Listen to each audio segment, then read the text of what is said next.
नमस्कार दोस्तों, अल्फाजा diary bye DS में आपका स्वागत है।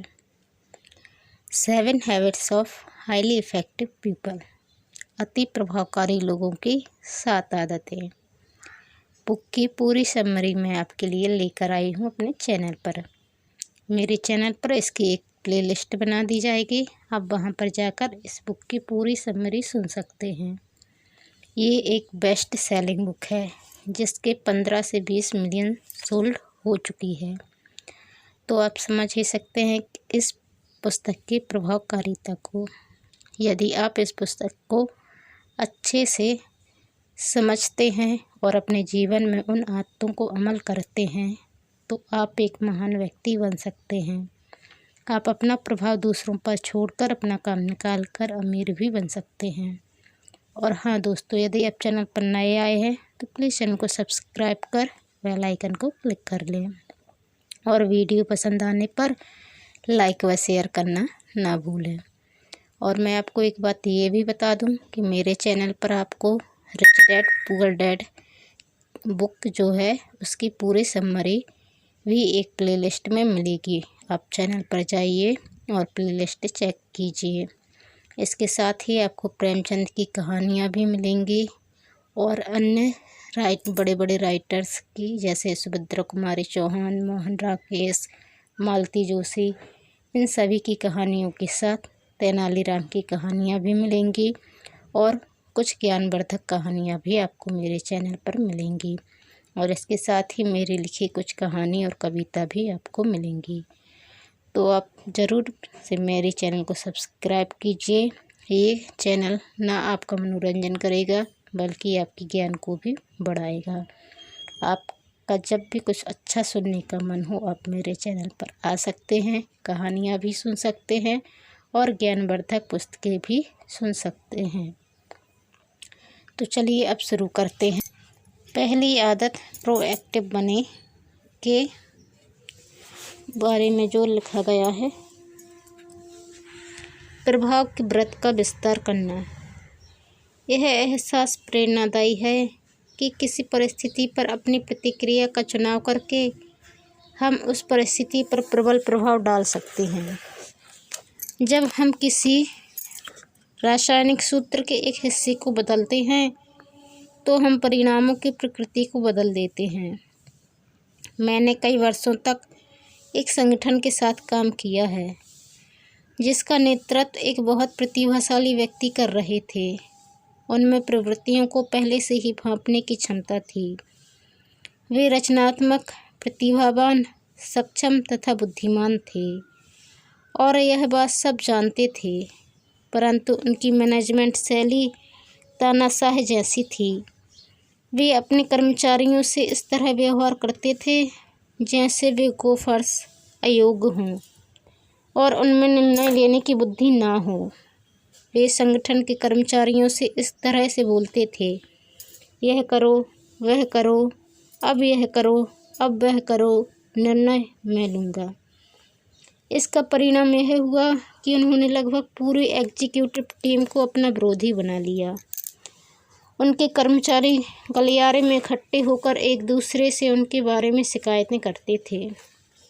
उनकी चर्चा बहुत स्पष्ट और भावपूर्ण होती थी, जैसे वे इस स्थिति को सुधारने की कोशिश कर रहे हों, परंतु वे लगातार शिकायतें ही करते रहे और प्रेसिडेंट की कमजोरियों के नाम पर खुद को जिम्मेदारी से मुक्त करते रहे। एक व्यक्ति ने कहा, आप कल्पना नहीं कर सकते कि इस बार क्या हुआ है। पिछले दिनों वे मेरे डिपार्टमेंट में आए।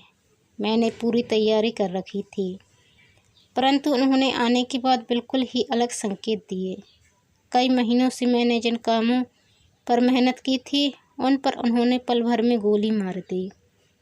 इस तरह मैं नहीं जानता कि भविष्य में उनके साथ कैसे काम कर पाऊँगा।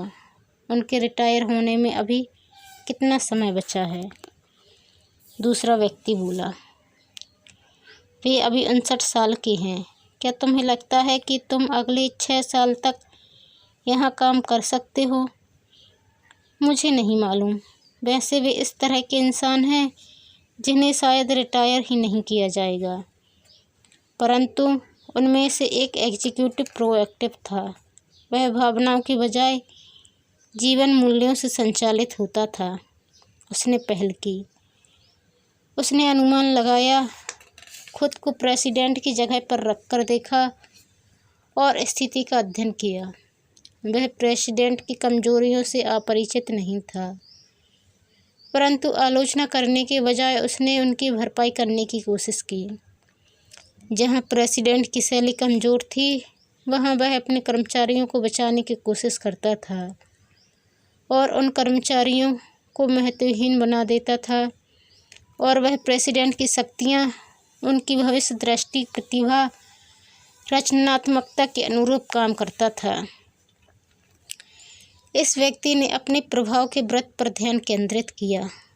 उसके साथ भी गोफर यानी अयोग्य कर्मचारी की तरह ही व्यवहार किया जाता था, परंतु उससे जितनी आशा की जाती थी वह उससे अधिक काम करता था। उसने यह भांपा कि प्रेसिडेंट की आवश्यकताएं और अपेक्षाएं क्या हैं। उसने खुद को प्रेसिडेंट की जगह पर रखकर उनकी मूल चिंता को समझा। इसलिए जब वह उनके सामने कोई जानकारी प्रस्तुत करता था तो वह आंकड़ों का विश्लेषण कर देता था और उसके आधार पर अपनी अनुशंसा भी लिख देता था। जब मैं परामर्शदाता की हैसियत से एक दिन उस प्रेसिडेंट के साथ बैठा था तो वे मुझसे बोले, स्टीफन, इस आदमी ने अविश्वसनीय कार्य किया है। इसने न सिर्फ मुझे मेरे द्वारा मांगी गई जानकारी दी है, बल्कि इसने अतिरिक्त जानकारी भी दी है जिसकी हमें सचमुच ज़रूरत थी। इसने मेरी गहनतम चिंताओं के संदर्भ में आंकड़ों का विश्लेषण किया है और अपनी अनुशंसा भी लिखी है। अनुशंसा विश्लेषण के अनुरूप है और विश्लेषण आंकड़ों के। वह बहुत ही असाधारण एग्जीक्यूटिव है। कितनी राहत की बात है कि बिजनेस के इस हिस्से के बारे में चिंता करने की कोई ज़रूरत नहीं है। अगली मीटिंग में फिर वही दोहराया गया। वहाँ की सभी एग्जीक्यूटिव से कहा गया, यह करो वह करो, जबकि उस एग्जीक्यूटिव से पूछा गया, आपकी क्या राय है। उसके प्रभाव का व्रत बढ़ गया था। इससे संगठन में काफ़ी हलचल हुई। एग्जीक्यूटिव गलियारे में रिएक्टिव व्यक्तियों ने इस प्रोएक्टिव व्यक्ति पर प्रतिशोध की गोलाबारी शुरू कर दी। खुद को जिम्मेदारी से मुक्त रखना रिएक्टिव व्यक्तियों की प्रकृति होती है। मैं जिम्मेदार नहीं हूँ, यह कहना बहुत सुरक्षित है, क्योंकि अगर मैं कहता हूँ मैं जिम्मेदार हूँ तो मुझे यह भी कहना पड़ सकता है मैं गैर जिम्मेदार हूँ।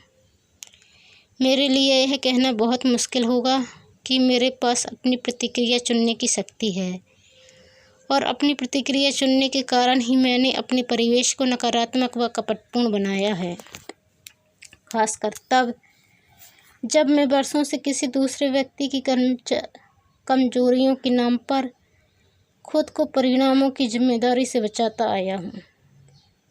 इसलिए इन एग्जीक्यूटिव ने इस बारे में तर्क और बारूद इकट्ठा करने पर ध्यान केंद्रित किया कि वे जिम्मेदार क्यों नहीं थे, परंतु वह एग्जीक्यूटिव उनके प्रति भी प्रोएक्टिव था।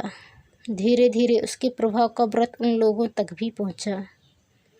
यह इस हद तक बढ़ गया कि अंत में ऐसी स्थिति आ गई कि उस संगठन का कोई भी व्यक्ति उस एग्जीक्यूटिव से पूछे बिना या उसकी स्वीकृति के बिना कोई भी महत्वपूर्ण कदम नहीं उठाता था, जिसमें प्रेसिडेंट भी शामिल थे। परंतु प्रेसिडेंट को कोई खतरा महसूस नहीं हुआ, क्योंकि इस व्यक्ति की शक्ति उनकी शक्ति के साथ जुड़ गई थी और उनकी कमजोरियों की भरपाई करने लगी थी। इसलिए उनके पास अब 2 लोगों की शक्ति थी, एक पूरक टीम थी। इस व्यक्ति की सफलता उसकी परिस्थितियों पर निर्भर नहीं थी। कई अन्य व्यक्ति भी उसी स्थिति में थे। उन परिस्थितियों के प्रति उसकी चुनी हुई प्रतिक्रिया में फ़र्क पड़ा था। अपने प्रभाव के व्रत पर उसके फोकस में फ़र्क पड़ा था। कुछ लोग यह सोचते थे कि प्रोएक्टिव का अर्थ आपत्तिजनक, आक्रामक या असंवेदनशील होता है, परंतु ऐसा कतई नहीं था। प्रोएक्टिव व्यक्ति आक्रामक नहीं होते, वे बुद्धिमान होते हैं और जीवन मूल्यों द्वारा संचालित होते हैं। वे वास्तविकता का विश्लेषण करते हैं और जानते हैं कि किस चीज़ की ज़रूरत है। गांधी जी को देखिए, उन पर आरोप लगाने वाले विधानसभा में बैठकर उनकी आलोचना कर रहे थे, क्योंकि वे उनकी चिंता के व्रत में शामिल नहीं हो रहे थे। वे इसलिए आलोचना कर रहे थे क्योंकि गांधी जी भारत को गुलाम बनाने वाले ब्रिटिश साम्राज्य की भर्त्सना के शब्द आडंबर में शामिल नहीं हो रहे थे। उस समय गांधी जी धान के खेतों में घूम रहे थे। वे धीरे धीरे शांति से लगभग गुमनामी में रहते हुए खेतों में काम कर रहे किसानों और मजदूरों के बीच अपने प्रभाव के व्रत का विस्तार कर रहे थे। यही वजह थी कि पूरे देश में उनके प्रति समर्थन और विश्वास की एक ज़मीनी लहर फैल गई।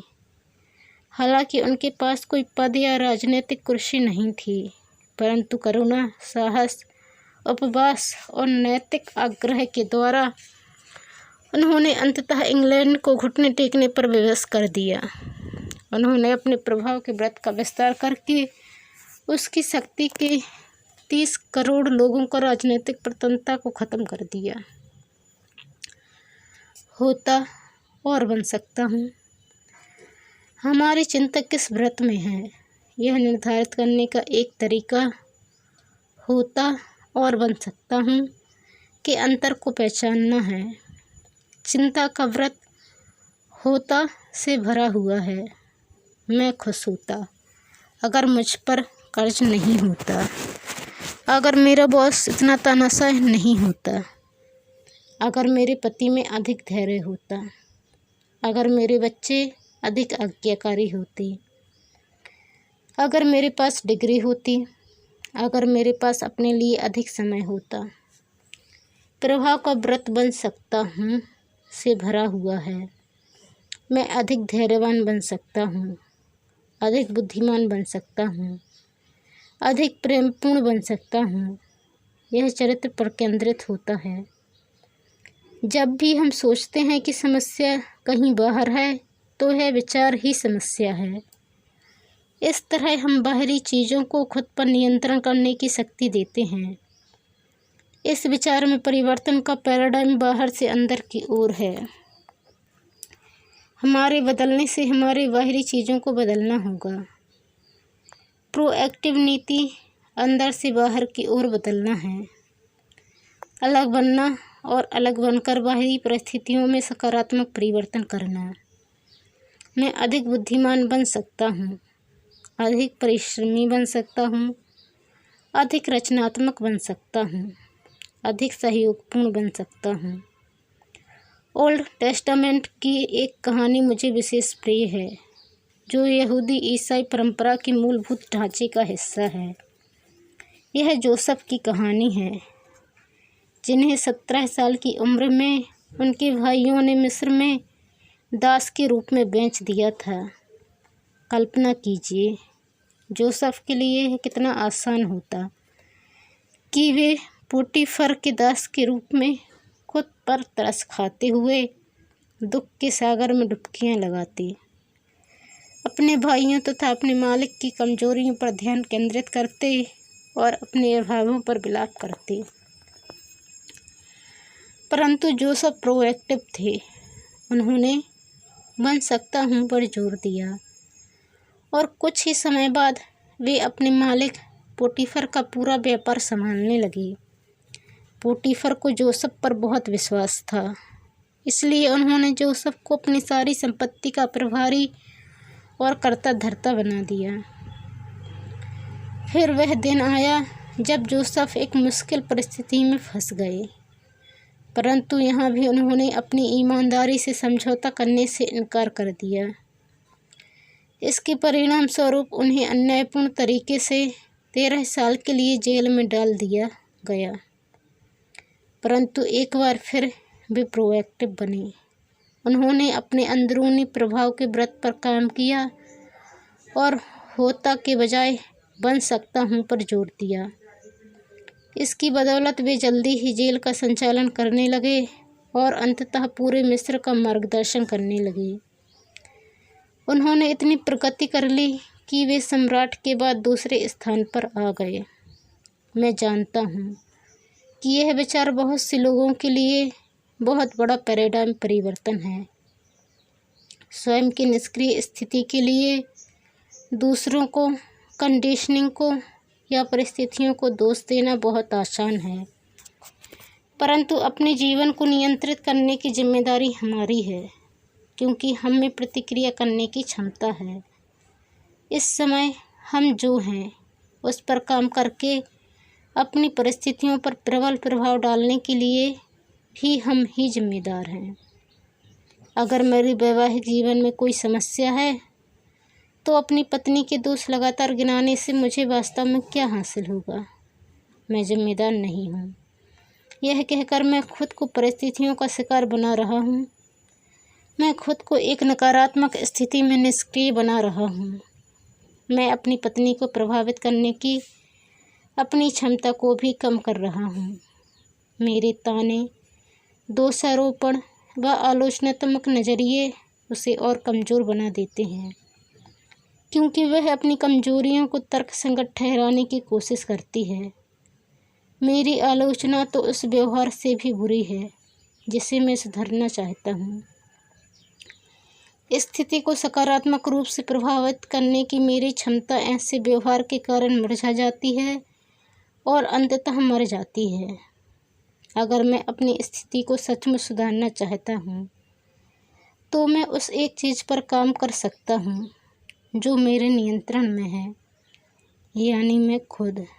मैं अपनी पत्नी को सुधारने की कोशिश करना बंद करके अपनी कमजोरियों पर काम कर सकता हूँ। मैं एक अच्छा जीवन साथी बनने पर ध्यान केंद्रित कर सकता हूँ, बिना शर्त के प्रेम तथा सहारे का स्रोत बन सकता हूँ। इसके बाद मैं यह आशा कर सकता हूँ कि मेरी पत्नी इस प्रोएक्टिव उदाहरण की शक्ति को महसूस करेगी और बदले में वह भी इसी तरह का व्यवहार करेगी। परंतु चाहे वह ऐसा करे या ना करे, स्वयं पर यानी अपने बनने पर काम करना अपनी परिस्थितियों को प्रभावित करने का सबसे सकारात्मक तरीका है। प्रभाव के व्रत में काम करने के बहुत से तरीके हैं। बेहतर श्रोता बनना, अधिक प्रेम करने वाला जीवन साथी बनना, बेहतर विद्यार्थी बनना, अधिक सहयोगपूर्ण व समर्पित कर्मचारी बनना। कई बार हम जो सर्वाधिक प्रोएक्टिव काम कर सकते हैं वह है खुशनुमा बनना, सिर्फ सच्ची मुस्कुराहट देना। दुख की तरह ही खुशी भी एक प्रोएक्टिव चुनाव है। मौसम जैसी कई चीज़ें होंगी जो कभी हमारे प्रभाव के व्रत के भीतर नहीं होंगी, परंतु प्रोएक्टिव व्यक्तियों के रूप में हम अपने भौतिक या सामाजिक मौसम को अपने साथ लेकर चल सकते हैं। हम खुशी खुशी उन चीज़ों को स्वीकार करते हैं जिन्हें हम वर्तमान में नियंत्रित नहीं कर सकते। हालांकि हम अपने प्रयास उन चीज़ों पर केंद्रित रखते हैं जिन्हें हम नियंत्रित कर सकते हैं। छड़ी का दूसरा सिरा। अपने जीवन के फोकस को पूरी तरह से अपने प्रभाव के व्रत पर केंद्रित रखने के लिए हमें अपने चिंता के व्रत की दो चीज़ों के बारे में गंभीरता से विचार करने की ज़रूरत है: परिणाम और गलतियाँ। हालांकि हम अपने कार्य चुनने के लिए स्वतंत्र हैं, परंतु हम परिणामों के चुनाव के लिए स्वतंत्र नहीं हैं। परिणाम प्राकृतिक नियमों द्वारा संचालित होते हैं। वे चिंता के बाहरी व्रत में होते हैं। हम तेज़ रफ्तार से आ रही ट्रेन के सामने खड़े होने का फैसला कर सकते हैं, परंतु हम यह फैसला नहीं कर सकते कि जब ट्रेन हमें टक्कर मारेगी तो उसके बाद क्या होगा। हम अपने व्यावसायिक लेन देन में बेईमान होने का फैसला कर सकते हैं। इस निर्णय के सामाजिक परिणाम भिन्न हो सकते हैं, क्योंकि वे इस बात पर निर्भर करते हैं कि हम पकड़े जाते हैं या नहीं, परंतु हमारे मूलभूत चरित्र के प्राकृतिक परिणाम निश्चित होते हैं। हमारा व्यवहार सिद्धांतों द्वारा संचालित होता है। इनके सामंजस्य में जीने से सकारात्मक परिणाम मिलते हैं, इनका उल्लंघन करने से नकारात्मक परिणाम मिलते हैं। किसी भी स्थिति में हम अपनी प्रतिक्रिया चुनने के लिए स्वतंत्र हैं, परंतु ऐसा करते समय हम उसके परिणाम को भी चुनते हैं। जब हम छड़ी का दूसरा सिरा उठाते हैं तो हम दूसरा सिरा भी उठाते हैं। निसंदेह हमारे जीवन में ऐसे भी समय रहे होंगे जब किसी छड़ी को उठाने के बाद हमें यह महसूस हुआ हो कि हमने गलत छड़ी उठा ली थी। हमारे चुनाव की वजह से हमें ऐसे परिणाम मिले जो ना मिलते तो ज़्यादा अच्छा रहता। अगर हमें दोबारा चुनाव करने का मौका मिले तो हम अलग चुनाव करेंगे। हम इन चुनावों को गलतियां कहते हैं और परिणामों के बाद ये दूसरी चीज़ हैं जिन पर हमें गंभीरता से विचार करना चाहिए। पश्चाताप से भरे लोगों के लिए शायद प्रोएक्टिविटी का सबसे आवश्यक अभ्यास यह एहसास करना है कि पिछली गलतियां भी चिंता के बाहरी व्रत में रहती हैं। हम उन्हें लौटा नहीं सकते, हम उन्हें रद्द नहीं कर सकते और हम उनकी वजह से उत्पन्न परिणामों को नियंत्रित नहीं कर सकते। मेरा एक पुत्र जब कॉलेज की टीम में क्वार्टरबैक के रूप में खेल रहा था तो उसने एक चीज़ सीखी। वह हर मैच से पहले अपना रिस्ट बैंड चटकाता था। इसके अलावा वह तब भी रिस्ट बैंड चटकाता था जब वह खुद या कोई और अतीत पर पश्चाताप की गलती करता था। वह ऐसा इसलिए करता था ताकि पिछली गलती अगले मैच के संकल्प और कार्य को प्रभावित न करे। गलती के प्रति प्रोएक्टिव नीति इसे तत्काल स्वीकार करना, सुधारना और इससे सीखना है। ऐसा करने से असफलता सफलता में बदल जाती है। जैसा IBM के संस्थापक TJ वाटसन ने कहा था, सफलता असफलता के दूसरे सिरे पर होती है, परंतु गलती को स्वीकार न करना, इसे ना सुधारना और इससे कुछ न सीखना भी एक तरह की गलती है। इससे आमतौर पर व्यक्ति खुद को धोखा देने और अपने कामों को सही साबित करने की राह पर चलने लगता है, जिस दौरान वह अक्सर खुद से और दूसरों से तर्कपूर्ण झूठ बोलता है। अपनी भूल पर पर्दा डालने की यह दूसरी गलती पहली गलती को ज़्यादा ताकतवर बनाती है, इसे अनुपातहीन महत्व देती है और हमें बहुत गहरा नुकसान पहुंचाती है। हमें सबसे ज़्यादा नुकसान इस बात से नहीं होता कि दूसरे क्या करते हैं या हमसे क्या गलतियां होती हैं। हमें सबसे ज़्यादा नुकसान इन चीज़ों पर अपनी प्रतिक्रिया से होता है। जिस जहरीले सांप ने हमें काटा हो, अगर हम उसके पीछे दौड़ने लगे तो इससे सिर्फ यह होगा कि जहर तेज़ी से हमारे पूरे शरीर में फैल जाएगा। इससे कहीं बेहतर तरीका यह होगा कि हम तत्काल जहर बाहर निकालने के प्रयास करें। किसी गलती पर हमारी प्रतिक्रिया अगले पल की हमारी गुणवत्ता को प्रभावित करती है। यह महत्वपूर्ण है कि हम तत्काल अपनी गलती मान लें और उसे सुधार लें, ताकि अगले ही पल हम पर से उसका नियंत्रण खत्म हो जाए और हमें दोबारा शक्ति मिल जाए। वादे करना और निभाना। वादे करने और उन्हें निभाने की क्षमता हमारे प्रभाव के वृत्त के केंद्र में है। प्रोएक्टिविटी का सार और सबसे स्पष्ट अभिव्यक्ति यह है कि हम खुद से तथा दूसरों से जो वादे करते हैं उन्हें कितनी ईमानदारी से निभाते हैं। यह हमारे विकास का सार भी है। आत्म जागरूकता और विवेक की मानवीय प्रतिभाओं के कारण हम उन क्षेत्रों के बारे में जागरूक होते हैं जहां हम कमज़ोर हैं, जहां हम सुधार कर सकते हैं तथा जहां हम अपनी प्रतिभा विकसित कर सकते हैं। हम उन क्षेत्रों के बारे में भी जागरूक होते हैं जिन्हें बदले जाने या हमारी ज़िंदगी से बाहर निकालने की आवश्यकता है। फिर हम इस जागरूकता पर काम करने के लिए अपनी कल्पना और आत्मनिर्भर इच्छा को पहचानते और प्रयुक्त करते हैं। जब हम वायदे करके, लक्ष्य बनाकर और उन्हें निभाकर ऐसा करते हैं तो हम अपने चरित्र को, अपने बनने को दृढ़ बनाते हैं, जिससे हमारे जीवन में बाकी सकारात्मक चीज़ें संभव होती हैं। जहाँ पर हम दो तरीके पाते हैं जो हमारे जीवन का नियंत्रण तत्काल हमारे हाथ में दे सकते हैं। हम कोई वायदा कर सकते हैं और उसे निभा सकते हैं, या हम लक्ष्य बना सकते हैं और उसे हासिल करने के लिए काम कर सकते हैं। जब हम वायदे करते और निभाते हैं, चाहे वे छोटे ही क्यों ना हों, तो हम आंतरिक ईमानदारी की नींव डालते हैं। यह ईमानदारी हमें आत्मनियंत्रण की जागरूकता देती है।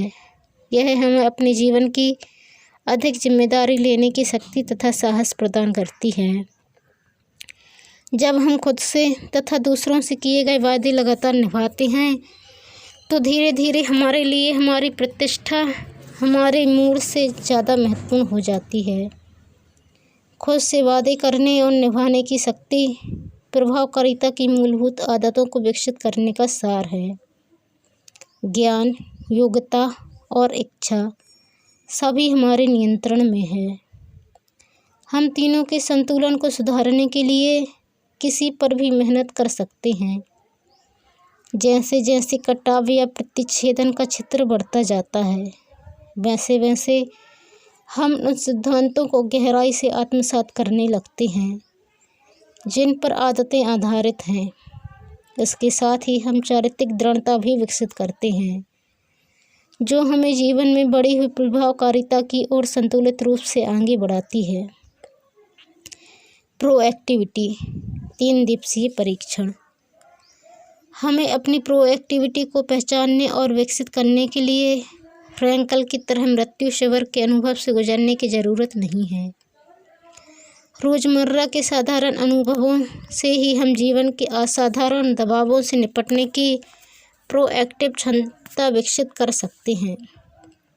यह इसमें निहित है कि हम किस तरह से वादे करते और निभाते हैं, किस तरह से ट्रैफिक जाम में फंसने पर व्यवहार करते हैं, किस तरह से गुस्सैल ग्राहक या उद्दंड बच्चे के प्रति व्यवहार करते हैं। यह इसमें निहित है कि हम अपनी समस्याओं को किस तरह से देखते हैं और अपनी शक्तियों को कहाँ केंद्रित करते हैं। यह उस भाषा में निहित है जिसका हम प्रयोग करते हैं। मैं आपको चुनौती देता हूँ कि आप 30 दिन तक प्रोएक्टिविटी के सिद्धांत को आजमा कर देखें। इसे आजमाएं और देखें कि क्या होता है। 30 दिन तक सिर्फ अपने प्रभाव के व्रत में काम करें, छोटे छोटे वादे करें और उन्हें निभाएं। पथ प्रदर्शक बने, मूल्यांकनकर्ता ना बने, आदर्श बने, आलोचक ना बने, समाधान का हिस्सा बने, समस्या का हिस्सा ना बने। इसे अपने वैवाहिक जीवन, अपने परिवार और अपनी नौकरी में आजमाएं। दूसरों की कमजोरियों पर बहस ना करें। अपनी कमजोरियों को उचित साबित करने के लिए भी बहस ना करें।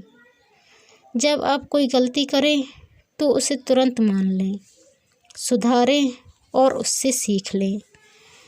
दोष देने या आरोप लगाने की मुद्रा में ना आएं। उन चीज़ों पर काम करें जो आपके नियंत्रण में हैं। स्वयं पर अपने बनने पर काम करें।